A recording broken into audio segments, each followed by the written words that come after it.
Hey, it's your old pal Slim. This is 70mm podcast for movie lovers just like you. Disclaimer at the top of this show, we're not experts, but we do love watching movies. With me each and every episode is my close friend and artist, Danny Haas. Hello. And our close friend and influencer, Alexis. I cannot begin this show with a confrontation. Every movie that we cover is connected to a theme for that month, and this time it's Daniel May Lewis. We're only covering movies starring Daniel Day-Lewis, and you can use the chapters in your podcast app to skip to the main discussion from Paul Thomas Anderson, Phantom Thread.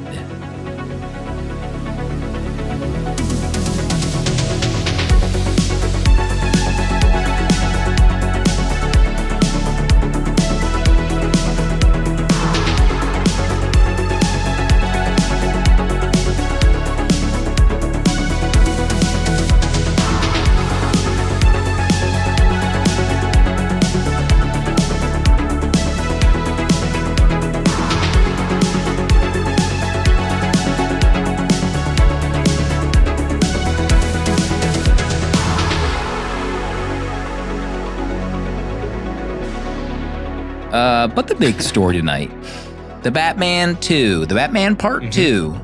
You heard about this? Mm-hmm. Remember the Batman Part 1 came out a decade ago? Remember we covered that movie on this show? Well, they're back. They're back. Matt Reeves is in the director's bay. I don't know if he's I don't think he's actually filming. I think he's just filming test footage. Kev says that they're in production. Kev last week was adamant that it had started, but they've announced the cast officially. It's real. Sebastian Stan as Harvey Dent. Mm-hmm. And there was a little GIF. Does anyone have the GIF of Sebastian Stan looking emotional on X.com? We don't support X.com, FYI, but we support the Batman Part 2. Scarlett Johansson. Mm-hmm. Allegedly Gilda Dent. Right. What word did you just say? Gilda. Oh. Is that a real character? Remember Gilda? in the animated series, the two-parter, where she was fighting for Harvey? Oh, We fight for Harvey. Rewatch. And then Harvey thought that her and Bruce had a little thing going on, and it broke their relationship apart. So those are the big stars. Brian Tyree Henry also in the movie. So he went on a PR wave. Matt Reeves showing some test footage of everybody. Perta, your thoughts on the Batman Part 2 in this cast? I'm trying to take in this idea of having Scarlett Johansson in a Batman movie. I don't know if I was mentally prepared for that thought. We've had her in Marvel. She's coming to DC now. Mm-hmm. And Who do you think she is? What if the angle? What if it's what if she falls in love with Batman? Scarlett and Robert Pattinson Oh my God. together. Harvey gets pissed. Is this a love triangle? God, what I don't know. I'm just saying. I like it. No, I like where you're going with this. You're spitballing. It's what this podcast is for. I don't have any insider information about the plot, so Okay. that's all just guesses. Also, Charles Dance from Game of Thrones. Okay. That tall, skinny guy who just looks evil all the time. Always looks evil. He allegedly plays Christopher Dent, Harvey Dent's dad. Oh, okay. That's great to hear that Charles Dance is still alive and working. Danny, what about you? Was it next year, the year after? Who knows when this movie comes out, but they're starting work. It'll get pushed. we know it'll get pushed. What about me? What? Am I excited? I didn't know what question you asked. What about me? Wet? I was too busy looking at GIFs. Oh my God. Just look at the GIFs. Everyone watch the GIFs. Something is happening. Matt Reeves is cooking up something. He's cooking. I am excited. I mean, you and Proto were cooking this week too. This is probably the most important news of the year. VHSVillage.com, our storefront for merch, is now updated. Mm-hmm. All the posters that you've been waiting for the last 8 to 12 months to go up on the store are on the store. VHSVillage.com. A lot of nice hats for sale that maybe people didn't realize were available for sale. Mm-hmm. Woke cigarette hat. If you're in the mood. And then patrons get 20% off all the time on VHSVillage.com. So if you're looking to score some prints, some t-shirts, some stickers, what else we got in there? Wow, there are a ton of hats. I like a hat. The hat, I mean, the hats alone. I'm sorry. Proto, what's your favorite hat on VHSVillage.com right now? Gosh. Let's see. Well, I like some of the more subtle ones. The Toho hat, I really like that one. The 70mm Paradiso hat is that's a baller, like the marquee. Yeah. My God. Of course, the one I have is the Lucas in the font of Lucasfilm. That one's great. Love that one. I think the VHS Village Cinema Club is our #1 seller hat. Really? Yeah. Oh. That'd be cool if we could have like a chart on the site. Yeah, I could probably What's find number out. one? What are people wearing? What are they wearing? So that's the breaking news this week, folks. The bottom of the hour, Phantom Thread, 2017. It's Proto's pick. DDL, PTA, VK, JG, LM. We'll get into all the cast later in the show. Proto, what did you watch this week? Anything exciting? Yeah, something exciting. I made time for the new Predator movie this week, Predator Badlands. And Danny, you haven't seen this, right? No, I don't want to. Well, you know what? You're going to love it. Oh, why? You're going to love it. Proto hated it. Because the litmus. this gave me like Godzilla 2014 vibes. Oh. In terms of like what you get and like how it looks, how it functions as an action movie, and what you get in terms of story. Okay. So I really struggled with this movie. Oh man. I was ready, I was all on the Dan train, Trachtenberg. I mean, we all saw Prey. Mm-hmm. We did. He was like our great hope. And for some, he still is. But this didn't really work for me, this movie. Predators, I think that it's the ugliest They're ugly. looking alien ever devised. Yeah. It is sickening to look at. And you have to look at this predator for 2 hours, making these disgusting jaw movements with these pincer face. It looks like I don't even know. Like it's like a butthole with teeth. It's just miserable. It's miserable.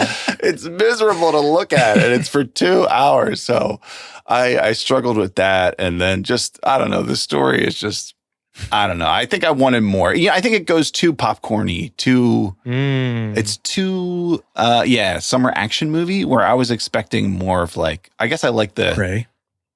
I like the horror thriller side of this more than what we got with this. So I gave it 2 stars. That's all I really got time for this week. Damn. What about Alvin? You saw a bunch of God. Alvin You saw a bunch of movies. What's Alvin going on movies. over there? I sit down with my boys. And I'm like, let's watch Maul. Sometimes I force it upon them. They always say no. Right. But then this time, they said no. They said, let's watch a movie. And I said, okay, let's pick a movie. And what do you know? My son picks Alvin and the Chipmunks. And then the other son doubles down. He gives him the eye. Aye, yes. That's 2-1. We're watching Alvin and the Chipmunks. And you shouldn't do that, no matter what your kids say. Because then the next day I had to watch The Squeakquel.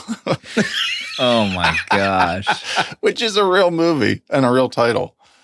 And it just returns. You have to suffer through Jason Lee and David Cross twice, but then Zachary Levi joins, and he's the star of this movie. No. Oh, no. Yes, it's him and the Chipmunks. So I'm so sorry. Sheesh. And I can't imagine, even if I had kids, sitting through any of the Alvin and the Chipmunks movies. You can't even sleep because their voices, the pitch of their voice, forces you to stay awake. It's like torture. What a triple threat for Proto. Alvin and the Chipmunks 1 and 2 and Predator Badlands butthole pincers on screen. Not a good week. I mean, you did watch Phantom Thread though, so that I would think rebounded successfully. We bounced back, yeah. Say hello to Osmond, Anthony, and Frazier, who joined our Patreon this week, got access to uncut, longer episodes. And almost 100 episodes only available for supporters. What? We have let's see, what's the next episode we're about to record? Well, the most recent one was Koyanis Katsi, but we've just put pen to paper. We've signed an agreement to record our next pilot episode.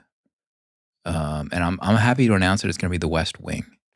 We're going to be doing a West Wing pilot episode recording next week. And no. Anna Gould says, rest in peace, intern picks. We're not slowing down, Anna. Stop. Okay? We're not slowing down. Right. We're not planning on doing 3 months of pilot episodes. We're going to stay back on the train. Stay tuned for more information. Yeah. Also, legal gambling in Discord. People vote, people gamble, put fake money down on the ratings for the episode. Pro, what are people saying that the line is for Phantom Thread tonight? Is there any information about what the line is? Yeah, the line is currently at 12.75. So that's pretty far below 15. Wow. So there's some dissenting voices for Phantom Thread. Maybe we have a dissenting host. Mm-hmm. I wonder who that could be. We're going to find out eventually. String them up. Also, we just launched free 7-day trials on Patreon. So if you've been on the fence for a while, you can just scope things out for a week if you want. You have 1 week to listen to 100 episodes. 1 week, and then it cuts off. Yeah. Danny, what about you? What did you watch? I watched 2 things. One, it was just to celebrate the 40th anniversary of Top Gun. Top Gun Day. Watched the OG. Had a fantastic time watching that. I fired up for my hater's journey. Kubrick's Paths of Glory. I had never seen it. Yeah, absolutely killer film. I couldn't get over. It's like black and white film was made for Kubrick to shoot, because there are some shots in this that had me like sitting up in my chair, leaning forward towards my screen. Kirk Douglas is incredible in it. It's a stressful film. It's a gorgeous film.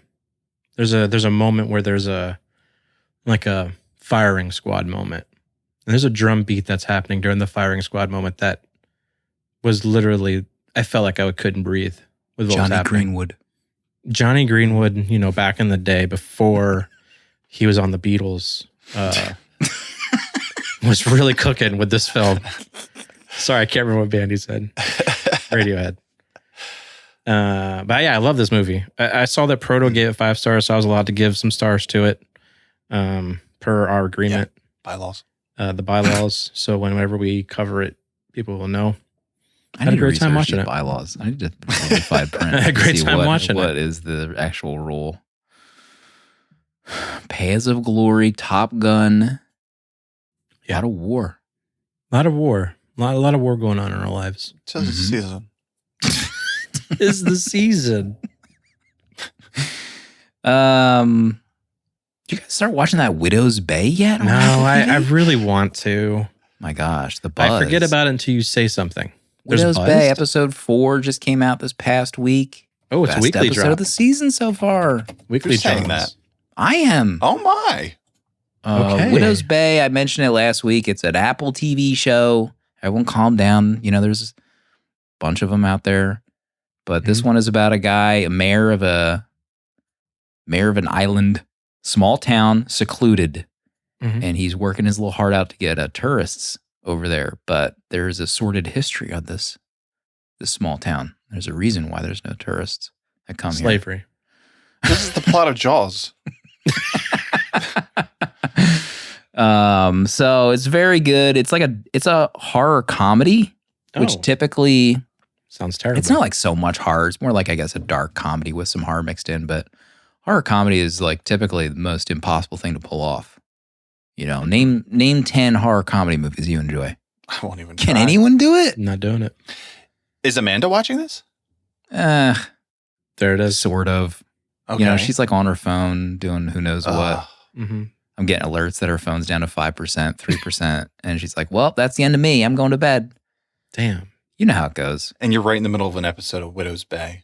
I'm not stopping it. No. She goes to bed. That's continuing to play. This She's is living my her time. own Widow's Bay, watching movies with you. Living it. Yeah, she's living Widow's Bay over there with your picks of cinema. I also watched Bloodsport. Rewatch Bloodsport. Jean-Claude Van Damme. After the passing of one of the best to ever do it, Donald Gibb.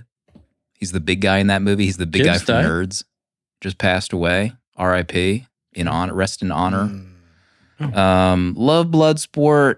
I mean, this is how you do it back then. You make I an did 80s. I did joke 90s. in our pre-show that if you had your own bracket pick, it would be a JV's Heedy bracket.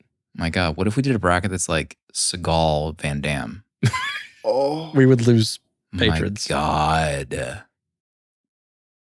It's our show. We can do whatever the F we want. What's the Seagal poster where he's in that like white military suit? Under It's Siege. ingrained. Under Siege. That's when he's he's like the chef on a it's submarine or something. ingrained in my memory of Seagal. We just got a comment in chat. I'd jump up a tier Okay. if we did that. Okay. Anna knows. Gosh, So that's a fun movie. Watch it. It's probably on Tubi like 9 hours out of the day, or Pluto, whatever app. Does anyone? I mean, I watch Pluto. Does anyone in chat watch Pluto? Anyone listening watch any of these channels? First of all, they have a Hell's Kitchen channel. It's uncensored. All What the does that cursing mean? is in it. But it's amazing. British cursing. No, this is the American cursing. Oh, the good stuff. He's not American, but it's the American version of the show. the hard stuff. But I get the same ads every commercial break. It's for that like former MMA guy, Brandon Schaub, and his like podcast. It plays every commercial break. Someone needs to do like a long form essay on how much money these people are spending Are you on trying ads. to get me to watch Pluto by telling me this? I mean, I feel like we could run ads on Pluto. Oh. That's what I'm trying to say. That means we have to show our face, right?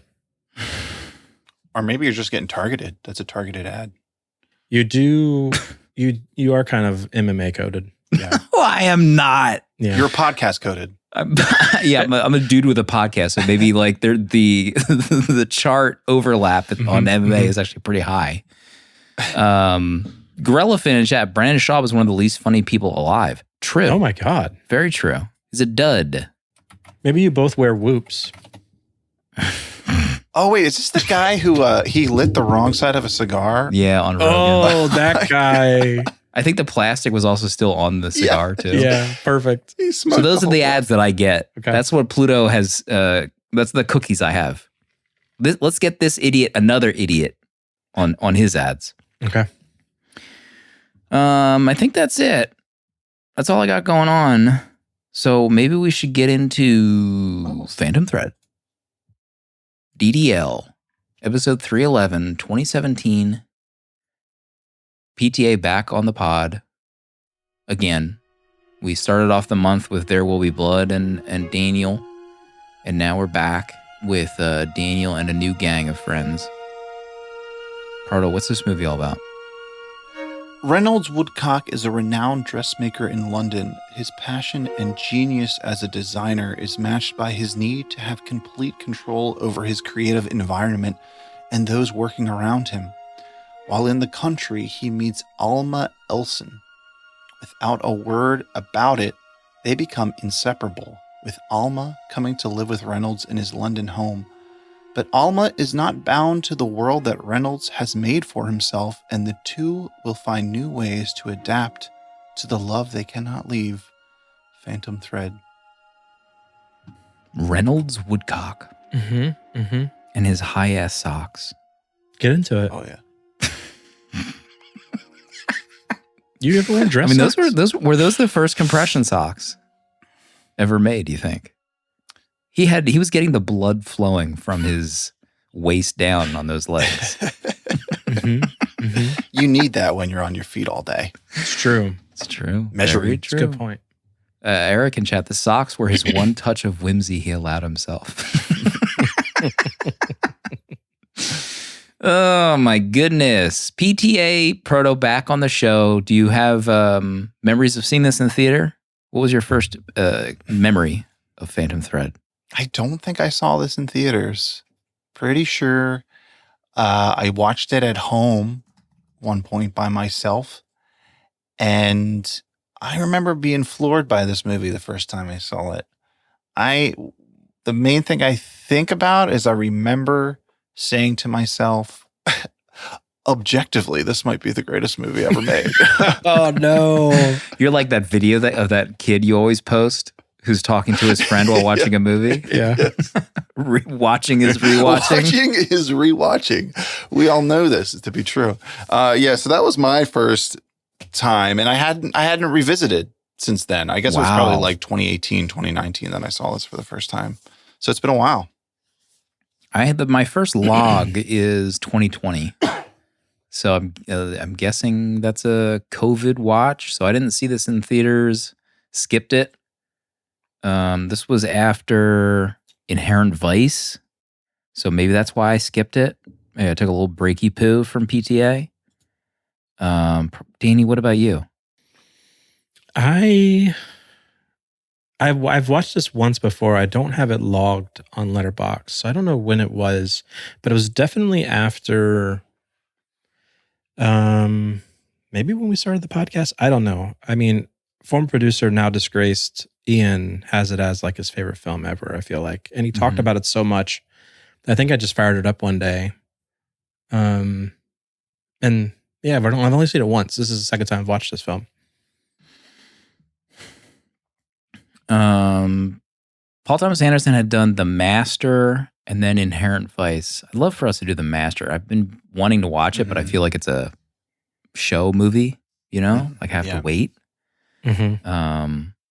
And then after Inherent Vice, he's back with Daniel Day-Lewis and Johnny Greenwood. And then after this, he did Licorice Pizza, which, Danny, I think you're not a big fan of. No. Don't like that movie. No? No. Wow. Apologize. I liked it. I loved it. I had a good time. I love Licorice Pizza. Anywho, this was nominated for a bunch. I think it only won one thing. I believe it was costume. This was the year of Shape of Water. I mean, Daniel did lose to Gary Oldman. Yeah, Gary in Oldman The Darkest Hour. I don't know. Oh, I don't know about that. I mean, That's that a year, it was Gary wins for Darkest Hour. Timothy Chalamet for Call Me By Your Name gets nominated. Daniel for Phantom. Daniel Kaluuya for Get Out.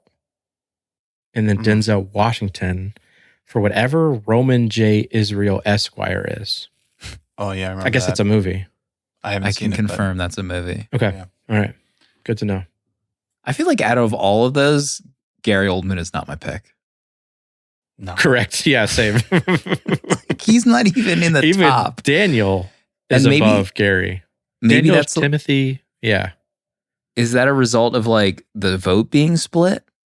Is that how that works? Or do they I do don't first know. place votes? I don't know how Oscar voting works.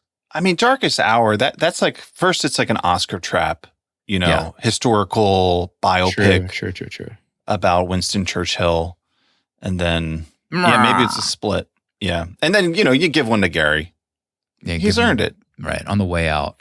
Right. Yeah, I don't. Here you go, Yes. Gare. I don't like that. They were nominated, I think Leslie Manville was nominated Mhm. for supporting, and she lost to Allison Janney for I, Tonya. Mm-hmm. And Shape of Water just won out. GDT. I don't think we've mentioned it yet, or maybe we have, but Daniel Day-Lewis has 3 Oscars. My Left Foot, There Will Be Blood, and Lincoln. Oscar has called his name thrice. We could have done all of his Oscar movies. We could have. I got a comment on Spotify, someone that was like stunned It's done that we're not doing Last of the Mohicans. I thought you Right. would have picked that. Honestly, I thought that you were going to pick that. That's why I didn't. It's been done. It's been done. It's been Yeah. done. No one's I've never doing seen Gangs it. in New York. Name one podcast that's doing Gangs in New York in 2026. Right. Mm. It's a Need to forgotten inno- movie. Yeah, we need to innovate. We're reclaiming it. Okay. And that Bono song at the end where he tries to sound like an opera Reclaiming singer. Bono. Get ready for a lot of Bono next week, folks. Yeah, Buckle up.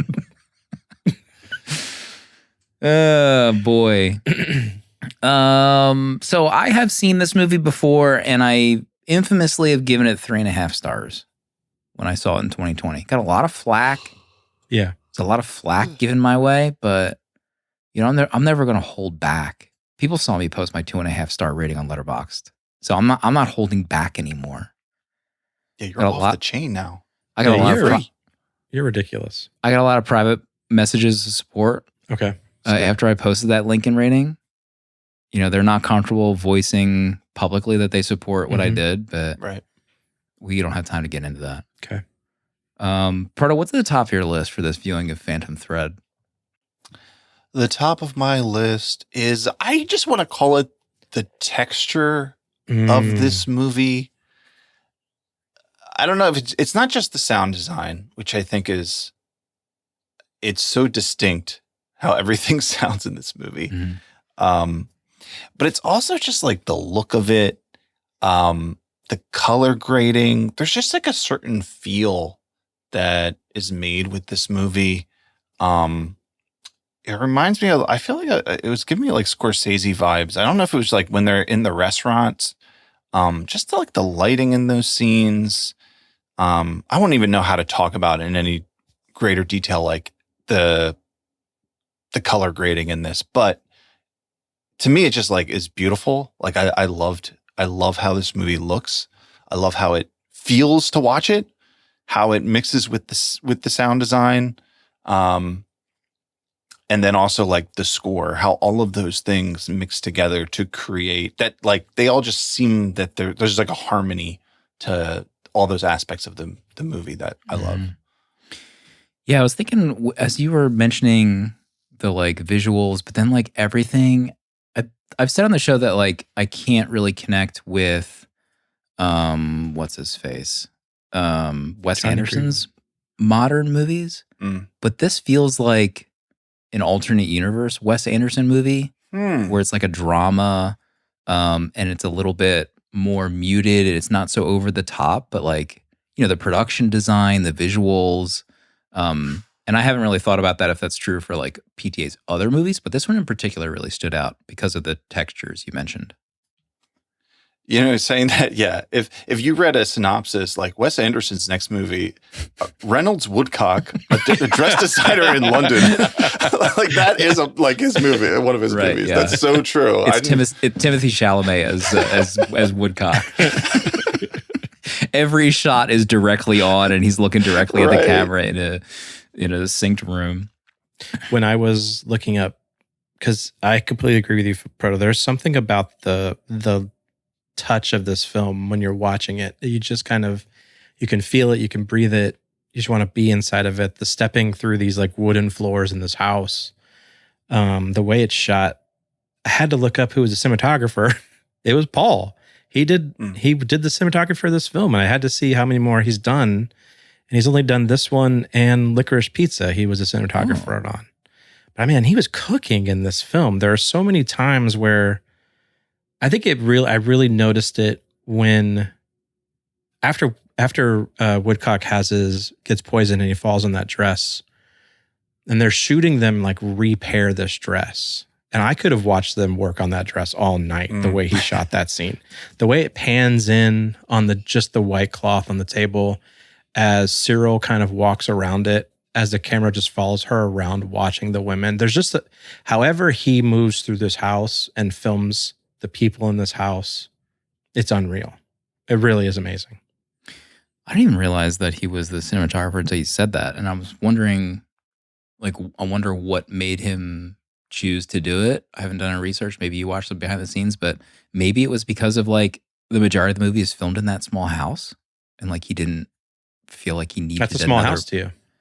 Another person. I mean, I guess for filming a movie in small. I do remember that as like a piece of trivia of this, that the shooting this movie in this house was miserable. I don't know if the Daniel Day-Lewis said that, but I do remember hearing that, of just like the tight hallways, the staircase, of just saying it was like one of the most miserable shooting experiences. Mm-hmm. I do remember hearing that. Another thing that like the texture that I love is with the scenes with the car, like when the camera is like mounted to like the back of the car and like that shot and just like how it's like really shaky. And I in some ways it like felt unexpected how some of this was shot, or like when the car's driving, I'm pretty sure it's like the footage is sped up a little bit. And there's just something that's like almost like off kilter with what like my expectations are. And then like how some of it looks. And maybe because also there's like this lack of, I feel like it's hard to read like the emotions that is like being expressed in some of the scenes. So there's like this, I don't know, like this weird feeling that you have that you're not really sure of like what the mood is. And I think those elements build on that. Mm-hmm. Cursory Google search says that his regular cinematographer, Robert Elswit, was unavailable due to a scheduling conflict. So maybe So PTA just said, I'll do it. F it.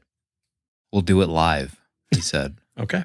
There was a quote in the wiki from Elswit who said that he was kind of upset with PTA because PTA would never allow like to use smoke on the sets, he said. But then like in this movie, when he is the cinematographer, apparently he like just like there's smoke in like all the scenes to, I guess, to get the shot that he wants. So like pissed him off.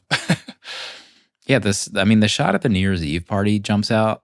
I think that's what I made my backdrop after watching it. But yeah, that stuff was really, really well done. Danny, what about you? What's the top of your list? I think the top of my list, one thing that I kind of stood out for me this time after we've now watched 3 Daniel Day-Lewis movies for this film is the casting of Vicky Krieps and Leslie Manville, her Alma and Cyril. I couldn't believe, like, when you have someone as large as Daniel Day-Lewis on a film and the way he, jumps into his characters and he's just kind of takes on this role and he's magnificent to work with. To have these 2 women who can go toe to toe with him in these scenes and kind of, I don't know, put him in his place, but like their performances are just as good as his in this film, especially Leslie Manville's. Her Cyril in this is so, I don't know, like harsh and scary, I guess would be the word I would use for her. But also there are moments where, at the dinner tables in whatever the corner booth that they have, she kind of let looses a little bit and laughs, and she talks about how she actually likes Alma. But then you have the scene where Alma makes her dinner for Daniel and they have their argument at the table, and she's just, that performance is unreal. And just watching these 2 women who, I think Sally Fields does it well too in Lincoln, but in this, to see these 2 kind of match him at his game and just do 2 more, like you have Daniel, then you have Vicky, and then you have Leslie, just putting on like a masterclass in this film of these performances. And I think I was just kind of taken back that I came into this film thinking I'm going to see, because I don't really remember it for the first time I watched it. So I was like, all right, Daniel Day-Lewis, here we go. I get to watch him just be put on a masterclass for us. And then I see these 2 other women just go toe to toe with him the whole time. Bro?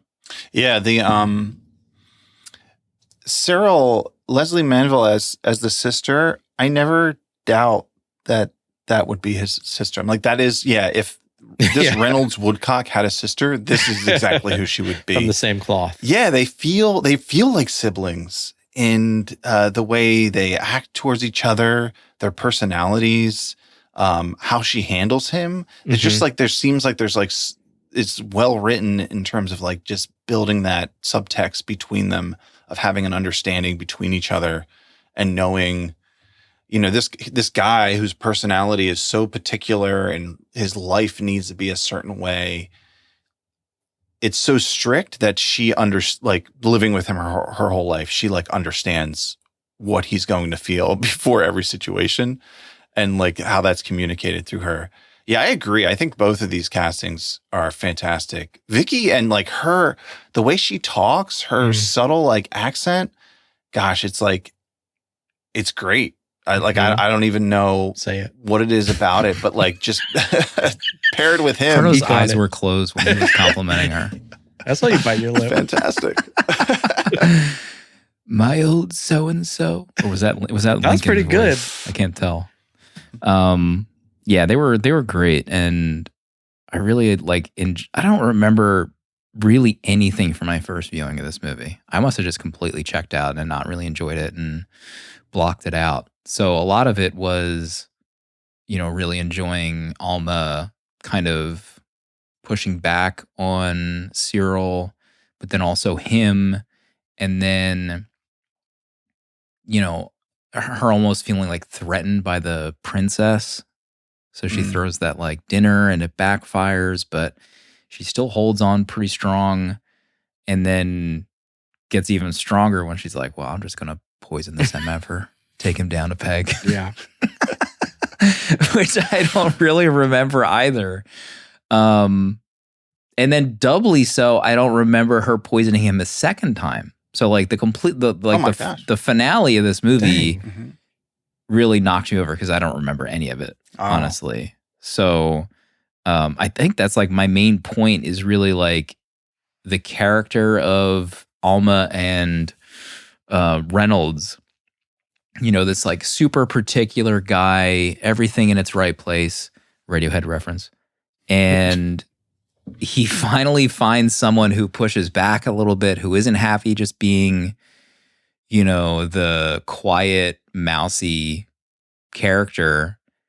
And then like the scenes where she fights for the dress from the one woman who gets drunk at the wedding, and she's like, she doesn't deserve to wear that.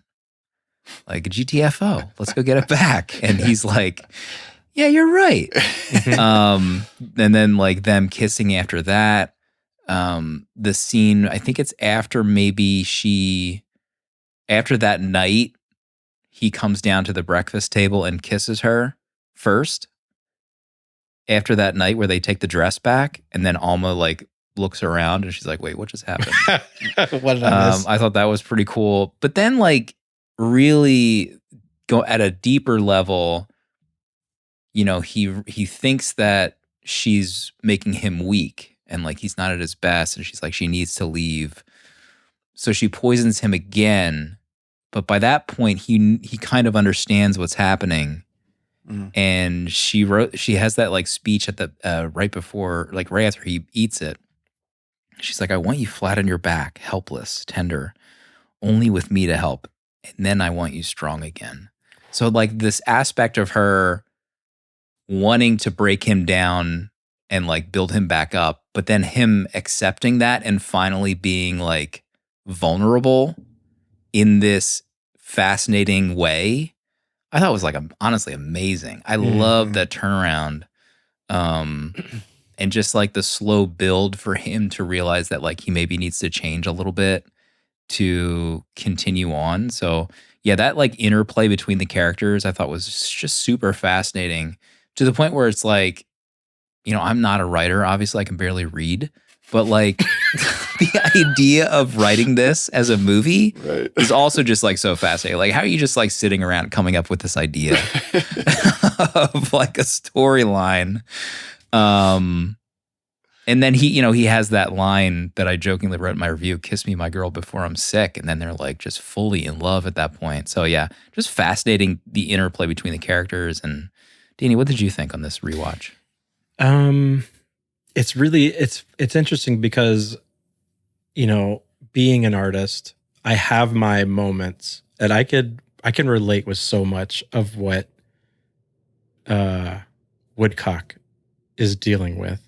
Like, especially the line, the tea is going out, but the interruption is staying right here with me. Like, I could feel like if I'm working and something happens and I'm interrupted for the rest of the day. And so there are so many moments, but having someone to reset you is very fascinating. And I love that kind of, I mean, it's not like to the point of being poisoned, but having someone in your life who when you're getting too far gone in the things you're working on, and having that person that could reset you. Brilliant. Like it's great to think about. And it's true. Yeah, I love how it starts with them. The scene of him at the restaurant and she's his waitress, and just the way the eyes that they give each other, taking the order. I feel like in that moment you see like the phantom thread like connecting between them, and then it's there like the whole movie, and just how they interact and like this need that they have for each other. And that is so fascinating, like the cycle of like the relationship of him becoming sick, dependent on her. And then like that first time he's sick and he like comes out of it, how he's like so in love with her. Yeah, he like proposes like the next day, doesn't he? Next day. Yeah. And that's so wild. And I couldn't help, I feel like this time watching it, I was like so much more aware of like the beginning and how he talks about his mother, and just seeing how in the same way, like the Alma character kind of fulfills that role that like he doesn't have anymore. Like this dude is obsessed with his mom. You know, like he's speaking, like he says he's speaking to her. I mean, he has a vision of her. But then just of like that care of a mother is like what he gets from Alma too. And like, it's just like the complexity, like you're saying, Slim, of like somebody like coming up with this story. And as you can like think about those characters and how it's structured, it really, it's like amazing to me of just the combinations of ideas and how these two people are brought together and described in supporting each other. Because you can like, I feel like, I don't know, anybody who's in a long-term relationship, you can see how dependency forms over time. How about when he gives that long ass order when they first at that? Like it felt like he was ordering the entire menu. So good. And then he like never breaks eye contact with her, and then he says, "Show me the order." God. I wrote "fuck out of here" after he said that, and then he keeps the sheet. Oh my God. Unbelievable. Also, that food looked insane. Yeah. That close up of that meal. Oh my God. Yeah. Cripes. I was gonna say something about Cyril. What was it? Oh, I read somewhere that I wasn't focusing enough on Cyril during the second sickness or around that time frame. But some people theorize that like Cyril understood what was happening. The poisoning? Yeah. Ooh, Did either of you interesting. get those vibes?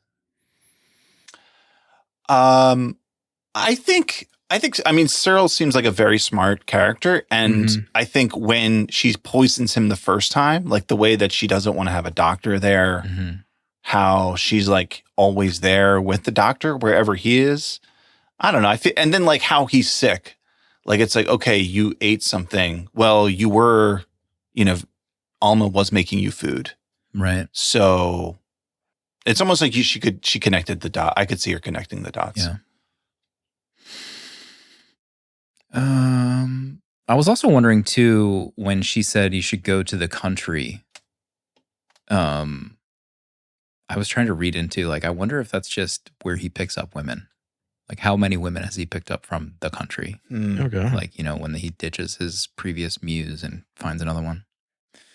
Oh, that's a good idea, Cyril. Go to the country. Next on your list? Next on my list.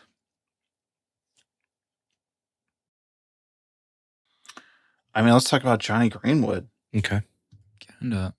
Goodness gracious. I love this score so much. Oh my God. I like forgot about this score. Like, I was listening to it pretty much all day today. I love every part of it.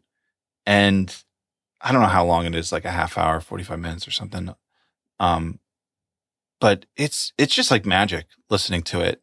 And the way it weaves into this movie, again, just like in, There Will Be Blood, PTA has a way of working a score into his movie that I feel like it just does more than what I'm used to. There's a scene. Did I write it down? Oh yeah, when he goes to the New Year's Eve looking for her, and the score is playing, but then like the music over the score is playing as well, and then the scene continues where it's like the next day, but like the score continues into that. And like, I felt like that piece of the score communicated so well, like what he was feeling in that scene of the New Year's Eve. But then it like continues in the next day and you see him there and it's like, you see that like he's still feeling that same way. And it feels that way because of how the score like blends between the scenes. God. And that kind of stuff, like, I don't know, there's just something amazing about it to me, how he does this. But this score is chef's kiss. John Williams retire? Question mark. That's what you're saying. Your After words. Lincoln. I mean, compare the score to Lincoln and this. Oh. I Can mean, two you? of us didn't even realize it had a score. Remember the Kenobi score on Disney Plus? Let's move on. Can we not? Sorry, I'm Can sorry. You're going to folks. derail us. We're on just having purpose. fun You're here. We're derailing having us fun. I just looked up Johnny Greenwood's filmography. He's Pretty got crazy. Some big ones in here. Power the Dog. Gosh, that was only 4 or 5 years ago.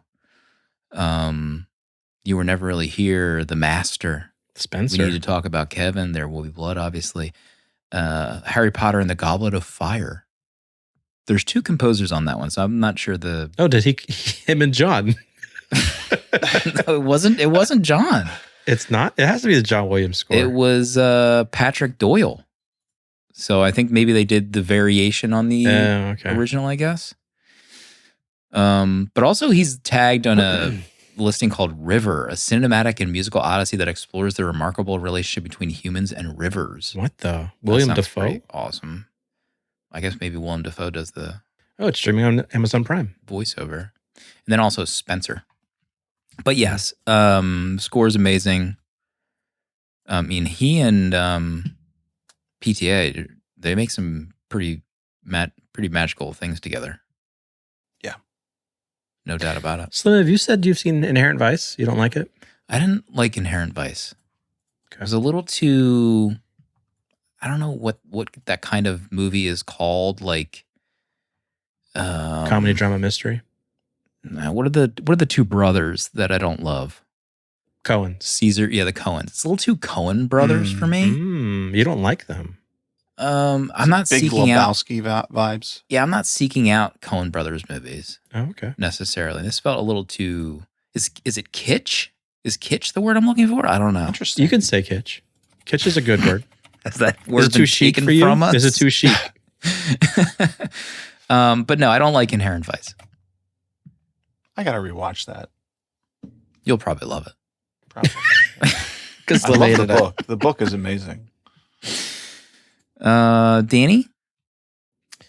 I had something in now. I forgot it. What's happening in the New Year's Eve party? What do you mean? What is this party? I mean, it's the 50s. Who knows what people did back then at parties? There were The Elephants? Roaring 50s. people riding elephants. They were cowboys fighting. There was a Confederate flag at one point. What is this party that they're at, and how can I get to it? Right. Because it That's looked like why an they- absolute electric time. That's why she needed to go. She needed to Yeah. be there. She needed to dance God, she was having a great time. until whatever happened. when And he your saved her. client's godson says to come to the party, you Mhm, go. mhm. When a Gleason tells you to go, you go. Right. But I think, I mean, I bring up the New Year's Eve party because I love that we have this party where she's begging him to go dancing and he refuses like an idiot. And then he finally goes out to see her and he kind of yanks her away from it. But then when we get to the end of the film, it's whatever, a year later, they've had their baby and it ends with them that year dancing at the New Year's Eve party that they went back that year. Mm. It's just so good. And Well, the shot of this. What? Did that happen? Was it a dream sequence? Why would you say that? Right? Oh, I took that as like a flashback I thought it was the next year. I thought they were handing off the baby to Cyril to watch for the night. Oh. It was New Year's Eve. Oh. Well, she's like doing the voiceover, but she's like fantasizing about. Oh, what the I thought future it could bring. was. I thought it was the future. Oh. A lot of people in chat said thought it was a flashback. Yeah, Anna says we never see where he pulls her to. That's true. I always took that as it's not like it's Alma talking about what she wants the future to be. Yeah. So I mean, yeah, like does it happen so or not? they didn't have like she was wanting the baby. Mm-hmm. Mm-hmm. Oh, I didn't realize. Okay. I guess Because I have as to she's- watch this again. As she's saying that, and you're seeing like these events that would happen in the future, it like goes back to her sitting next to ill Reynolds, Right. like on her lap, Oh. if I remember correctly. I do like that read though. I've never I didn't even cross my mind to think of it that way, that they're going to the party again. That's kind of like I'm watching the GIF now. He was wearing like a tweed trench coat, and he's not in the GIF. So I don't know. you're I was just cracking this reading wide it as open. this was. I don't know. He's changed his ways. He's dancing with her finally. Open to interpretation. I love it. Then I think the scene that I connected with the most is that scene where she says, I'm going to the party with or without you, and she leaves, and then him pacing back and forth, trying to decide, like you can see, like, because I've been there when it's like, I do not want to do this thing. Every part of my body is saying, do not do this thing. But Jenna is saying, do it. the inner turmoil that he's experiencing in that moment, I'm like, oh my gosh, I've lived this 100 Jenna times. is your Alma. This explains why Proto's sick all the time. Some of my favorite stuff is the like quiet moments that are like the comedic moments, but it's like Alma making herself breakfast loudly for the first time, like in, disrupting his routine. But then when they go to what I presume is like the Alps or the mountains or whatever, Oh my God, that shot. and she's like licking the spoon and he's just like, what are you doing? What did I get myself into? I've, speaking of living those moments, like that's Reynolds is my wife in those moments. She can't stand any of the noises. Like if I'm snacking on pretzels, I have to eat them in the kitchen. I can't sit on the couch with her as I eat anything crunchy. You're her Alma. I am her Alma. And then like her teeth scraping on them. Those scenes were just so funny. It's a pretty funny movie. And in those scenes, but also just in general, like the quietness and some things that happen, the way people's eyes move, it's very funny. Yeah, I mean, I think Daniel Day-Lewis is hilarious in this. His delivery just like cracks me up the whole movie. Him getting upset and just like the way he gets upset. I feel like if I saw this guy in real life being upset, I would just start laughing because it's just like it's just too funny. There's too much movement at breakfast. Like, what are you talking about? Proto next.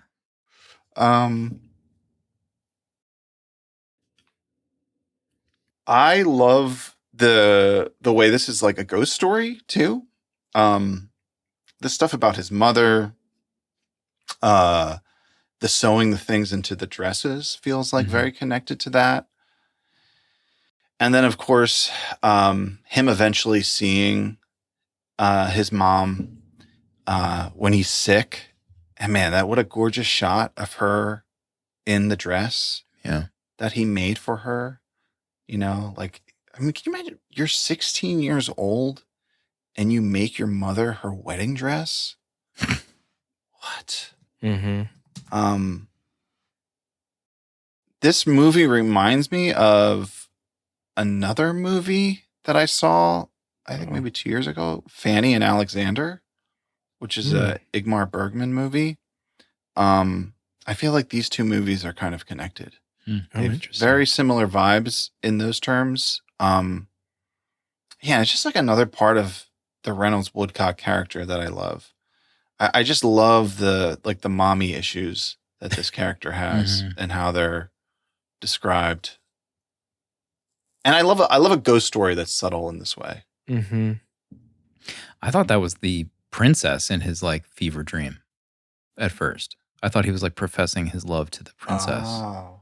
I didn't realize until like it zoomed in a little bit that was his mom. Oh yeah, she's standing like that picture he showed. Mm-hmm. I loved, speaking of Ghost Story, I like how the superstition kind of him sewing that dress for his mom, and the one lady that he said was too ugly to marry wouldn't help him because if she helped sew it, she would never marry.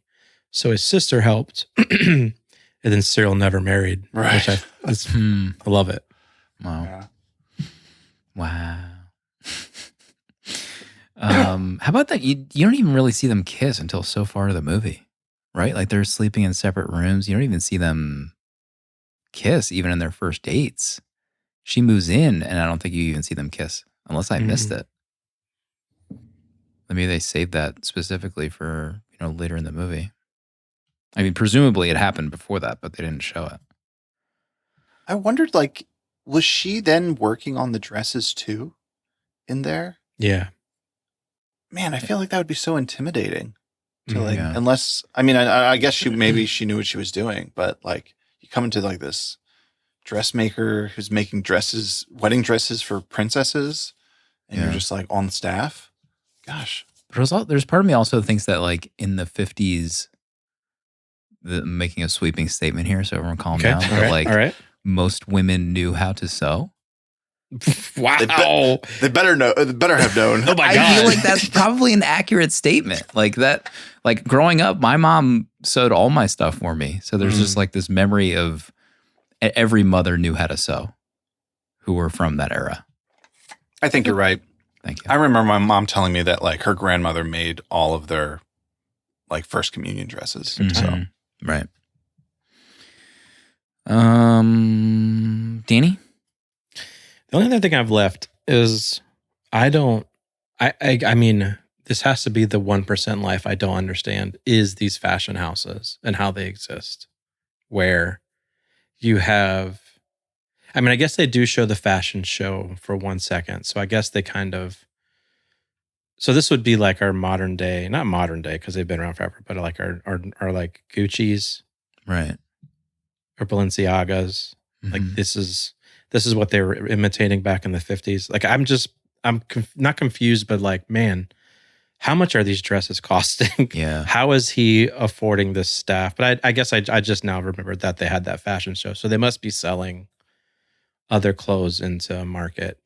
But man, what an insane setup to be in that house with that staff. And he just kind of runs the show. Where's the prequel of like Reynolds going Teenage Reynolds. jet setting to like find the fabrics? As like a young man. That's the Wes Anderson film. dressed in a safari suit, Yes. heading to India. High tan socks, and he's got like the baggy parachute pants above it, maybe a little walking cane. I've come to India for the silks.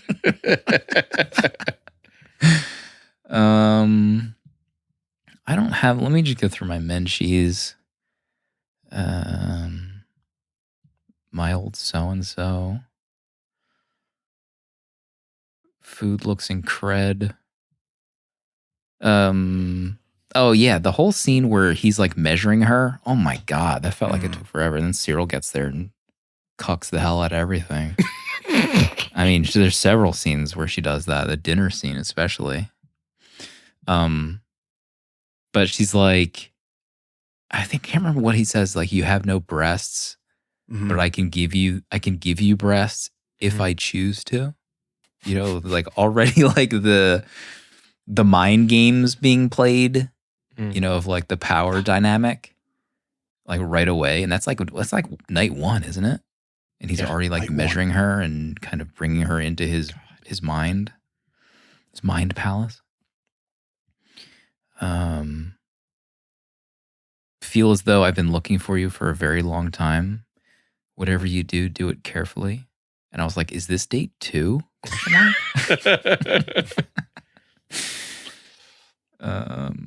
Also, yeah, her also always like having a comeback early on. Oh, yeah.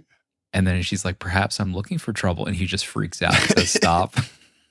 Yeah, she kept matching him. Yeah. The breathing audio at dinner is unsettling. Yeah, that was the where she made him dinner. Like the audio, whatever the mic situation under his nostrils was like insane. I feel like the mic was in the toast when she was scraping. It might have been. It's insane. I mean, you could hear him flipping around that asparagus too. Oh Like- my god, the asparagus! Like someone threw. Also, a like whip the whole past your head. argument about him thinking she was like a secret agent. Oh, It's so like, good. Or do you have a gun? Are you going to? Where's your gun? Pull out your gun. Like that was like a weird improv, like long cut of just that argument. It was so funny.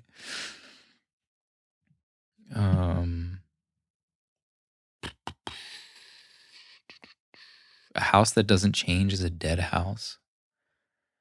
He exhales at her loud eating. Lol. Yeah, that's the scene. The exhale was so good.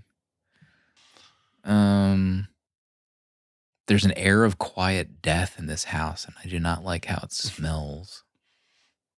Yeesh. I had a lot more fun this time around Okay. watching this. And I think my ratings will probably go even higher the more times I watch it. But for now, I'm at 4 stars. for Hell Phantom Thread. yes. Okay. I think this is going to grow on me. For similar to what's that movie?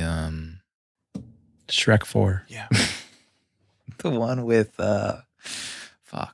Scrooged. Oh, That I God. watch every year. Remember, I like hated You that, always- and then I just you hate rewatched it. it every year. And I Yeah. was like, maybe this is Wow. growing on me, and then my rating kept going up. It's like me and Rogue One. Oh, okay. We need to watch it again. Proto? Honorable mentions for the hungry boy.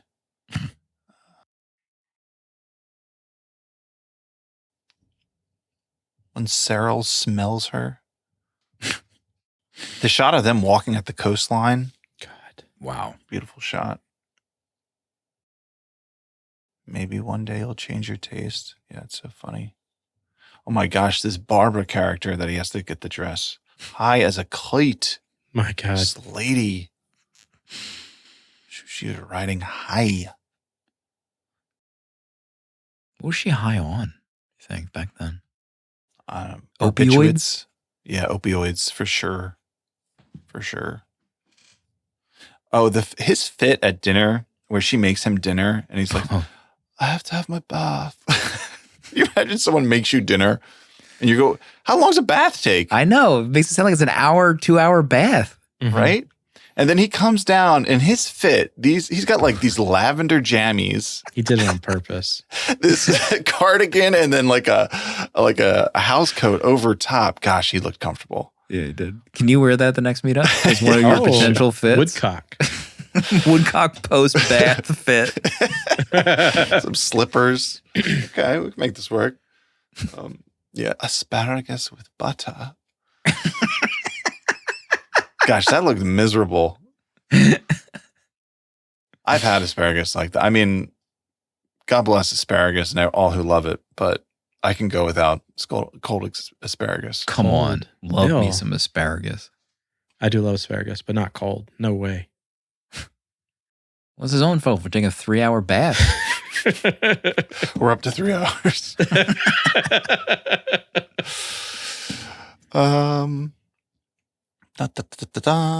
Yeah, him finding her at the ball. Gosh, love that scene. Him coming in there, looking around. The kitchen scene at the egg where she's making the omelet.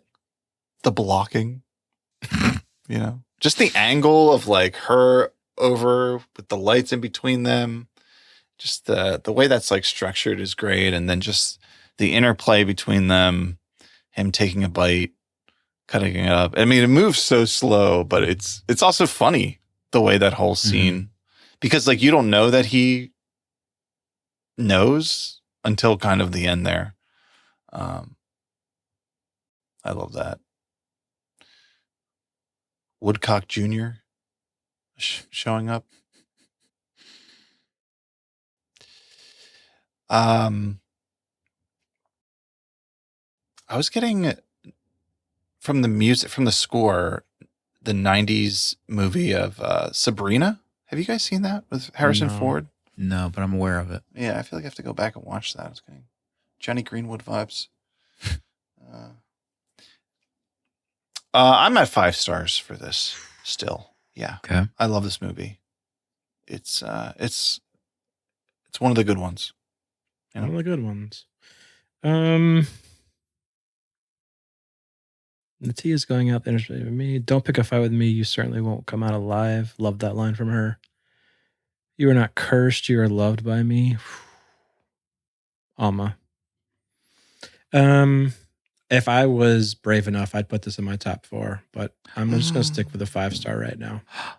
This is an incredible film. I love this movie so much. I need to watch it again, like ASAP. Tonight. It's good. You're fun. going in tonight. Maybe I will. Few comments in chat saying that Daniel Day-Lewis could actually, make these dresses Mm-hmm. by the end of filming. What? Mm-hmm. He already picked up like cobbling at this point too. Fuck is cobbling? Okay. That's a good one. Shoemaker? Shoemaker. Isn't it called shoeing? That's horseshoes.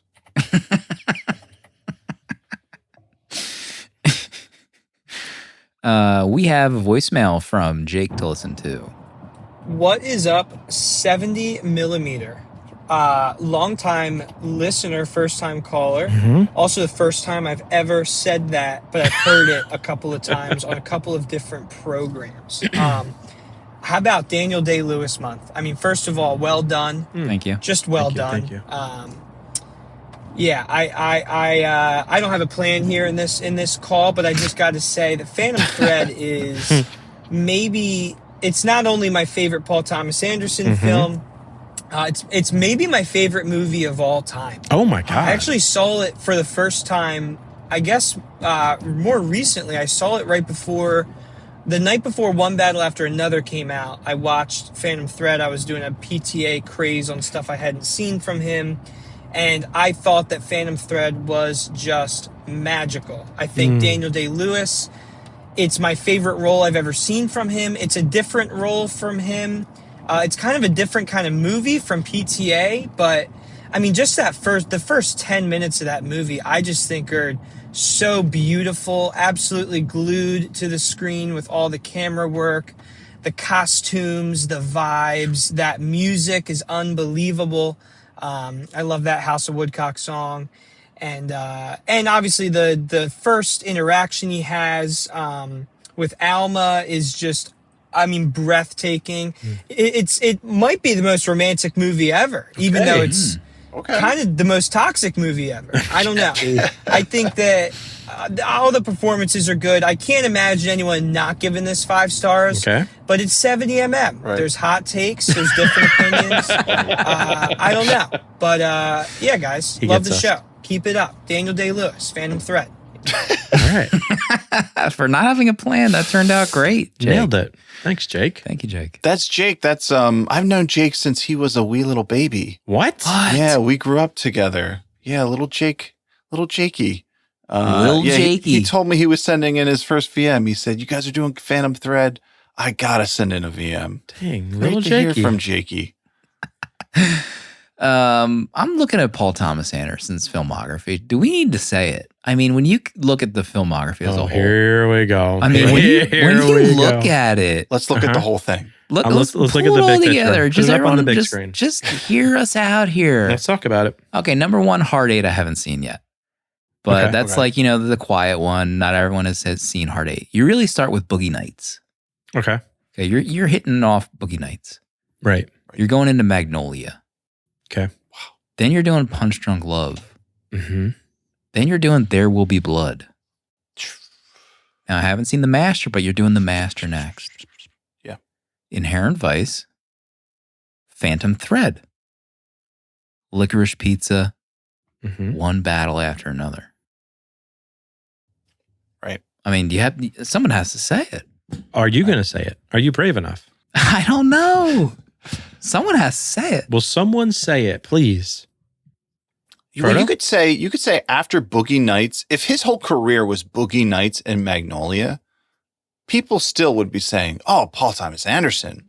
Remember that director? He made those 2 movies. He's a cobbler Gosh, now. where'd he go? We need him back."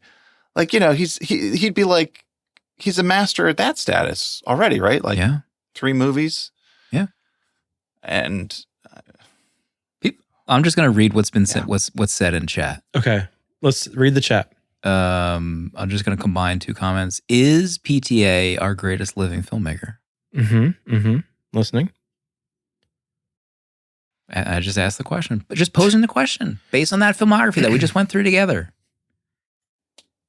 It's a great You know? question. you can make the argument for sure. The argument's there. I mean, what's the total number of features? 8? I just named them. Was it 8? I literally just named them.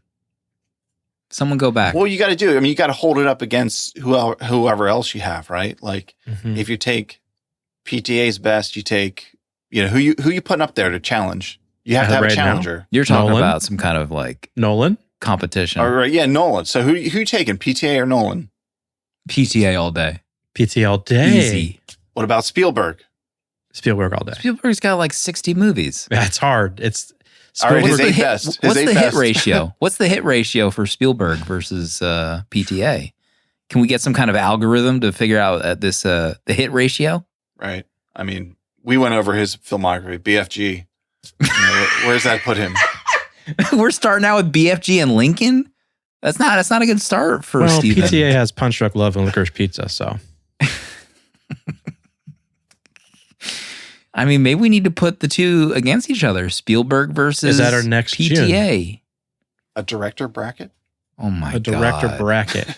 We'd have My to. god! We'd probably end up just covering There Will Be Blood and We Phantom can't. Thread It, again. it would just be for funsies. We wouldn't For be able to. We have to funsies. recover everything. Add in chat, is Spielberg washed compared to PTA?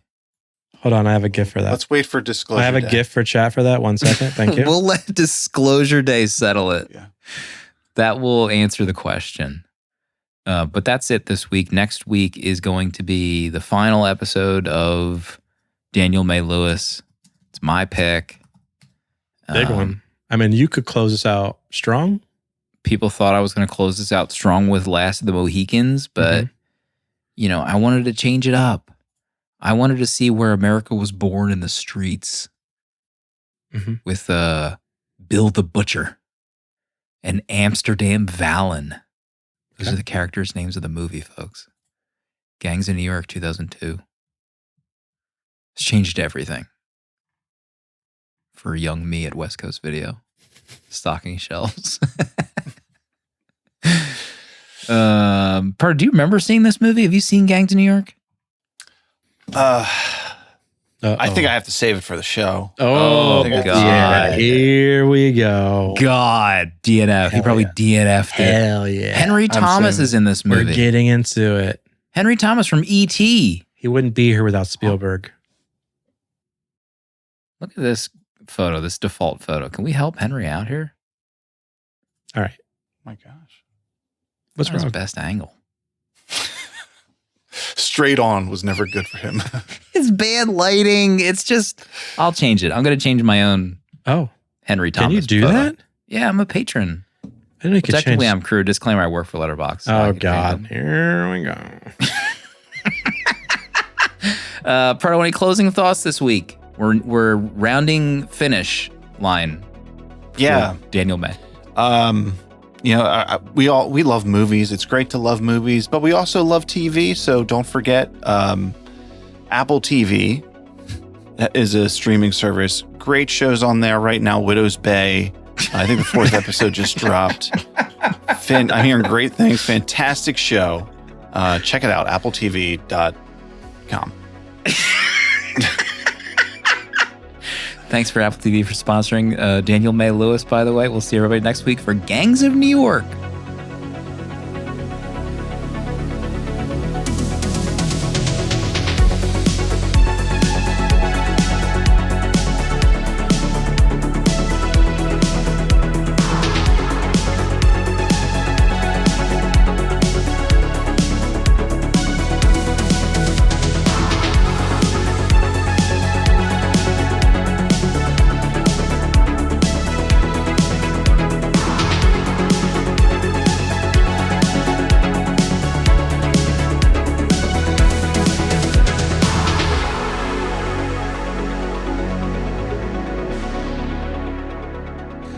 70mm is a tape deck production featuring original artwork provided by Danny Haas, spiritual guidance and V'ger, the robot who loves movies, provided by Protolexis, producer at large Dale_A. Music for our main show, numbered episodes composed by Tim McEwen of The Midnight. Prints and other merch are available at 70mmpod.com. This episode was mixed, edited, and produced by me, Slim. Support our Patreon for access to longer, uncut episodes, our VHS Village Discord to talk movies with friends, access to exclusive episodes from the 70mm Vault, discounts on merch, and a physical membership card mailed to you. To check out other Tape Deck podcasts, find the link in the episode notes. We're on Instagram, but that's about it. Goodbye. This is a Tape Deck podcast.